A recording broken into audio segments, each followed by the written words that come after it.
Hi! Diyos ko, hindi ko alam kung sino nawala sa inyo. Tatay mo o nanay mo? Diyos ko, buti na lang nabuhay kayong tatlo. Tatlo, ayan. Okay. Kabila.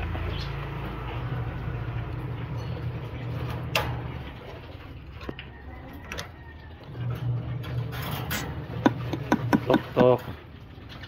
Nakikisilip lang po. Oh, ayun, dalawang anak niya. Ayan, oh. Ayun, ay. Nagkakabalat na isa. Ayan. Dali niya.